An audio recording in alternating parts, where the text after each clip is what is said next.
আসন্ন ঈদুল আজহায় তাণ্ডব নিয়ে আসছেন রায়হান রাফি, কিন্তু কে হবে শাকিবের নায়িকা তা নিয়ে রয়েছে অনেক জল্পনা।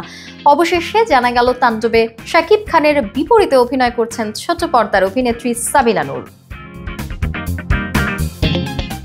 ঢাকায় চলচ্চিত্রের শীর্ষ নায়ক শাকিব খানের নায়িকা হিসেবে ছোট পর্দার জনপ্রিয় অভিনেত্রী সাবিলা নূরকে নিয়ে বিভিন্ন গুঞ্জন বেশ কয়েকদিন ধরেই শোনা যাচ্ছিল। তবে এবার সেই গুঞ্জনই বোধহয় সত্যি হলো। সবকিছু ঠিক থাকলে শাকিব খানের বিপরীতে এটি হতে যাচ্ছে সাবিলার প্রথম সিনেমা, সেটাও মুখ্য চরিত্রে।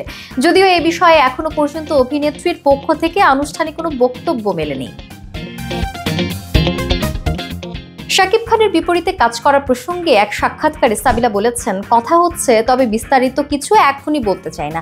একাধিক সিনেমা নিয়েই কথা হচ্ছে আমার। অনেক সময় দেখা যায় সবকিছু চূড়ান্ত হওয়ার পরও অনেক কিছু পাল্টে যায়, তাই শুটিং শুরু না হওয়া পর্যন্ত কিছুই বলা যাচ্ছে না।